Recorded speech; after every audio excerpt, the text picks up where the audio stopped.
अच्छा अब्बासी साहब, आपकी जानिब आना चाहूंगा, कोचेस का कितना अहम रोल होता है किसी भी मैच के अंदर, और अभी जो पूरी टूर्नामेंट चल रहा है अब इसके अंदर नए कोचेस हमारे पास मौजूद हैं, इंटरनेशनल कोचेस हैं, तो अब जो कोचेस की तब्दीली की गई है, आप समझते हैं कि उसने भी एक अहम रोल प्ले किया है पाकिस्तान की इस विनिंग स्ट्रीक के अंदर?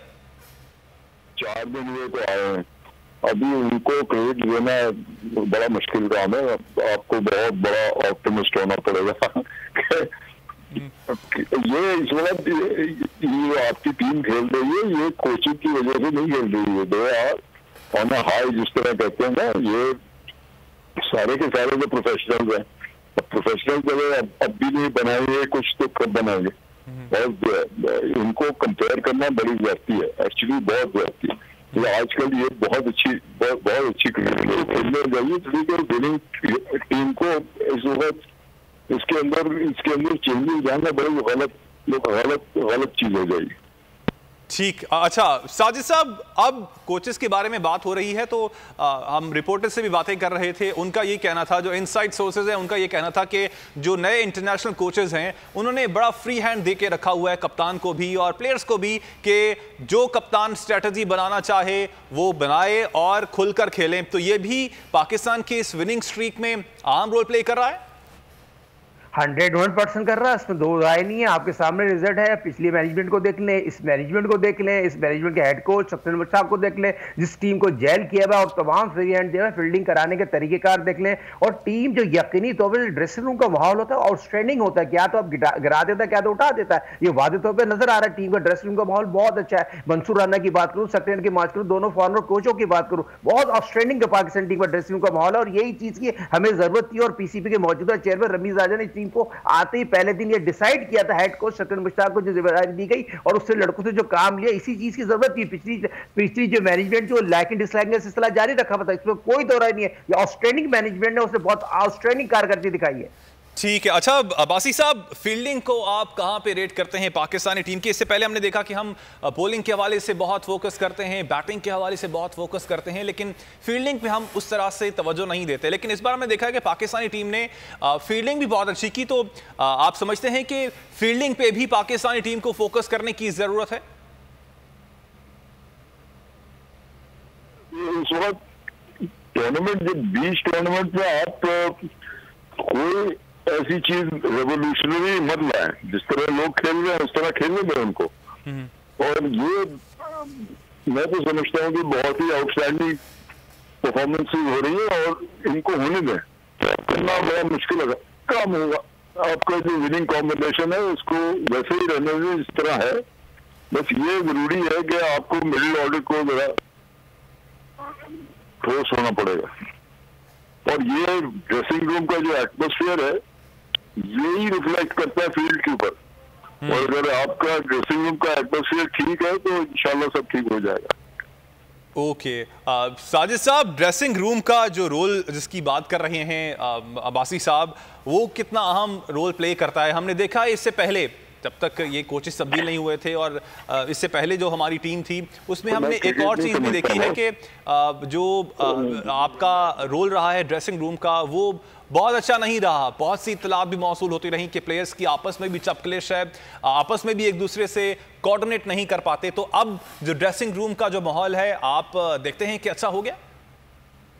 देखिए, सर ने जो बात कर दी, इस तारीख है पाकिस्तान की। सर आरिफ अली खान अब्बासी साहब बात करें, जिन्होंने 25 साल क्रिकेट चलाई पाकिस्तान की, पाकिस्तान में न्यूट्रल एम्पायर लेके 2 वर्ल्ड कप लेके आए। सर की बात में वजन है। सर ने जो बात कर दी, ड्रेसिंग रूम के माहौल खराब होगा तो ड्रेसिंग की क्रिकेट की कारकर्दगी खराब होगी, मगर ड्रेसिंग रूम का माहौल जो सर ने बोला बहुत अच्छा है, और ड्रेसिंग रूम का माहौल अच्छा रहेगा तो टीम की कारकर्दगी बहुत बेहतर रहेगी। तो यही चीज को कंटिन्यू करना चाहिए। ड्रेसिंग रूम का माहौल बहुत अच्छा, फील्डिंग आपकी आउटस्टैंडिंग है, फील्डिंग बहुत इंपॉर्टेंट होती है। शॉर्ट फॉरवर्ड क्रिकेट में आपकी 120 बॉलों में फील्डिंग बहुत डिपेंड करती है, और आज के मॉडर्न दौर में जो पाकिस्तान की फील्डिंग नजर आ रही है, आउटस्टैंडिंग फील्डिंग है। तो ये चीज को मद्देनजर रखते हुए फील्डिंग, बॉलिंग, बैटिंग, इस तमाम चीजें पाकिस्तान की फेवर में जा रही है। पाकिस्तान टीम को इसी तरह कंटिन्यू करना चाहिए। और एक एक्सपीरियंस प्लेयर हैं, आज आप देखते हैं कि वो भी हीरो का रोल प्ले कर सकते हैं। हमने यही देखा है कि जब T20 के मैचेस होते हैं, गो के बासी साहब तो यही कह रहे हैं कि वो बतौर क्रिकेट अगर एज अ गेम देखा जाए तो उस तरह से वो उसको क्रिकेट का नहीं खेल समझते हैं। But any how fast game है और आज का दौर भी फास्ट ही चल रहा है, तो उस लिहाज से जैलिन तो होती है, हमारे जहनों में भी हमारे जज्बात को भी ज़्यादा उभारती है। तो लेकिन अब जो इस वक्त सिचुएशन चल रही है, मोहम्मद हफीज़ का रोल आप समझते हैं कि अहम है?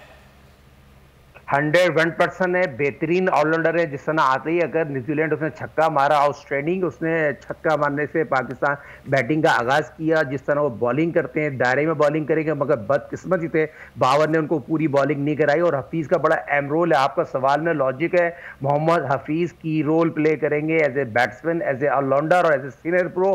और मोहम्मद हफीज जिस तरह गोल्फ खेल के अपने प्रेशर को रिलीज किया, तो मैं समझता हूँ मोहम्मद हफीज एक वर्ल्ड क्लास ऑलराउंडर है। और उनकी जो कैरियर का दरमियान उसमें हमेशा बड़ी शानदार बॉल बैट के दरमियान मुकाबला रहा है। तो आपने बहुत प्यारा सवाल किया। यही जो हम सीनियर खिलाड़ियों की बात कर रहे हैं, दोनों साबिक कप्तान है, बहुत इंपॉर्टेंट रोल प्ले करेंगे। और जिस तरह बात की जा रही है, मोहम्मद हफीज ये शोएब मलिक के आम क्रिकेटर नहीं है, ये टीम को लेके चलते सीनियर प्रो करा के जेल करते हैं। और यही टीम की खूबसूरती है, जो टीम इन्होंने जेल किया हुआ है। तो कोई बाबर कप्तानी कर रहा है, शोएब मलिक इनको लेके चल रहा है, हफीज लेके चल रहा है। ये टीम में बहुत खूबसूरती आपको तमाम शोबे नजर आ रही है। ठीक हो गया। अच्छा अब्बासी साहब, आप जो इस वक्त विनिंग कॉम्बिनेशन पाकिस्तानी टीम का चल रहा है, आप समझते हैं कि मजीद लोगों को भी, अब क्योंकि अफगानिस्तान की टीम है उस तरह से टॉप ऑफ द लाइन नहीं है, आगे के मैचेस के लिए हमें प्रिपरेशन भी करनी है, तो नए लोगों को जगह मिलनी चाहिए, आगे लाना चाहिए, या फिर जो विनिंग कॉम्बिनेशन चल रहा है, जो टीम पहले की चल रही है, उसी को ऐसे ही उतारना चाहिए? अभी आपकी टीम जीत रही है और अगर ये इंशाल्लाह ये मैच भी जीते तो चेंज करना बड़ा मुश्किल काम हो जाएगा। और ये तो बाद में अगर कोई हिकअप आया तो फिर ब्लेम किया जाएगा कि आपने बिडिंग कॉम्बिनेशन को क्यों चेंज किया जाए। एक बात। दूसरी बात, अभी तक किसी ने बात नहीं की है, फखर जमान ऑर्डिनरी प्लेयर नहीं है। आप देखिए, ये वाहिद प्लेयर है जिसने 200 किए पाकिस्तान के लिए। और फिर इसने आपको जो आप चैंपियंस ट्रॉफी के अंदर इसने मैन ऑफ द मैच भी बनाए थे। और फिर इसने अभी जो किया है रिसेंटली कि 100 भी बनाए, 190 भी बनाए, और फिर उसने बहुत रन बनाए हैं। अब यह है कि कभी कभी अप एंड डाउन हो जाता है, मगर यू शुड एक्सपेक्ट कि ये कोई ना कोई अच्छा परफॉर्मेंस देगा। ये तो कि पैनिक में उसको बदल दें। अब सर एक और बात भी है, लाइक इससे पहले हम दोनों टॉस जीते हुए आ रहे हैं, ड्यू फैक्टर भी रोल प्ले करता है। तो हमने वो चीज़ हमारे हक में गई कि हम टॉस जीते रहे और हमने पहले बॉलिंग का फैसला किया और बाद में फ़ायदा भी उठाया इसका। अब क्योंकि आगे बड़ी टीमों से मैचेस भी होने, गो कि अभी ये 3 टीमें हैं, उस तरह से बड़ी टीमें नहीं हैं, तो आप क्या समझते हैं कि हमें ट्राई करना चाहिए कि हम जो एक बार देखें कि हम क्या अपने आप को जो अगर टॉस हार जाते हैं तो उसके बाद भी हम अपने आप को करें कि अगर मैं पहले बैट करना पड़ता है तो हम अपने आप को ट्रेन करें पहले बैटिंग पे भी? देखिए, अपने आप को आप ट्रेन करने की जरूरत नहीं है, प्लेयर्स ट्रेंड है, ऐसी कोई बात नहीं है। ये प्रोफेशनल है। इसके अंदर ये है कि ये एक दिन में सर मेरा मतलब है कि पिचेस से यूज टू करें कि हम अभी तक सेकंड बैट ही कर रहे हैं, तो अगर पहले बार बैट करने का हम टॉस हार जाते हैं, फर्ज करें, तो हम सही कह रहे हैं आप। मगर इसके अंदर ये कहना कि अगर हम हार गए तो हम हार करेंगे, नहीं, ऐसी बात नहीं होगी। देखिए, ये इनको रिकवरी, और अगर टॉस हार भी गए तो हाँ इम्पैक्ट होता है इसका 20 ओवर के मैच में, मगर इतना भी इम्पैक्ट नहीं होगा कि हार जीत के अंदर इसके अंदर प्रॉब्लम आ जाए। ये अगर आपने शुरू में 2-3 विकेट लूज कर दिए, उसका इम्पैक्ट ज्यादा होता है। ठीक हो गया। सब्सक्राइब करें और बेल दबाएं ताकि कोई खबर रह न जाए।